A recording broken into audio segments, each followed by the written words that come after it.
पहले की बात है। कैलाश पर्वत पर भगवान शिव और माता पार्वती निवास करते थे। माता पार्वती अत्यंत स्नेहमयी और भक्तवत्सला थीं।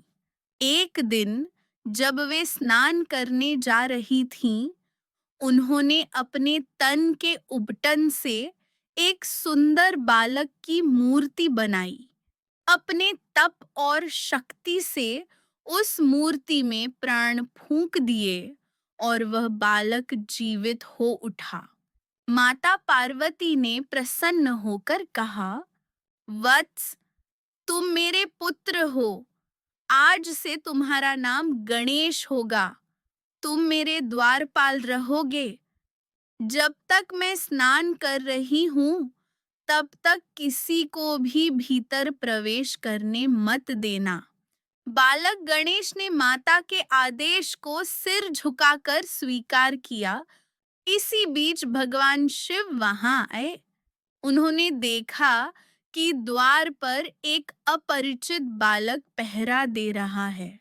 शिवजी भीतर जाना चाहते थे, पर गणेश जी ने उन्हें रोक दिया और कहा, माता, पार्वती के आदेश के बिना कोई अंदर नहीं जा सकता। शिवजी ने समझाया, बालक, मैं पार्वती का पति हूँ। मुझे रोकने का तुम्हें अधिकार नहीं। परंतु गणेश जी अडिग रहे। उन्होंने कहा, चाहे कोई भी हो, मैं माँ का आदेश नहीं तोड़ सकता। यह सुनकर शिवजी क्रोधित हो उठे। गणों और देवताओं के साथ उनका भीषण युद्ध हुआ। बालक गणेश ने अद्भुत वीरता दिखाई और सभी को परास्त कर दिया।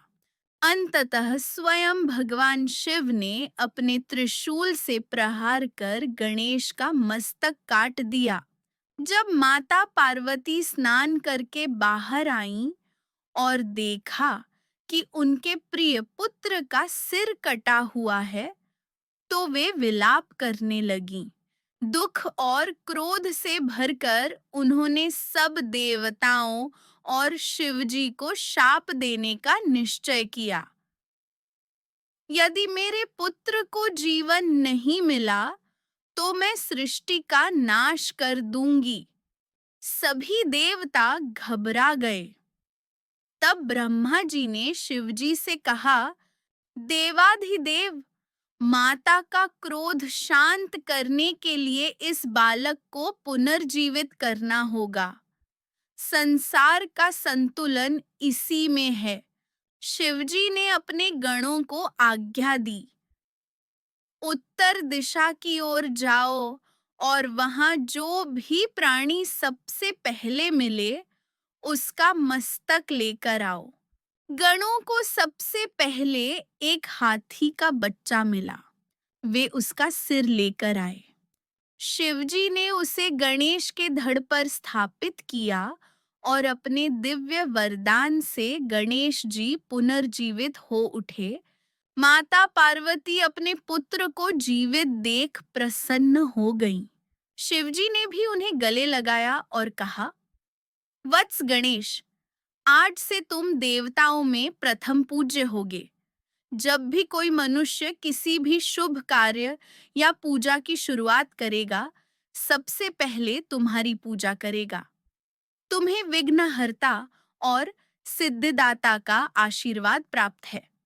उस दिन से हर पूजा और शुभ कार्य में गणेश पूजन की परंपरा शुरू हुई।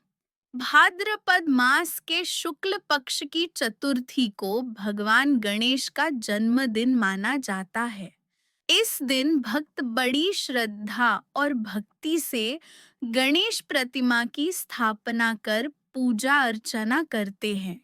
10 दिनों तक उत्सव मनाया जाता है और अनंत चतुर्दशी को गणेश विसर्जन किया जाता है।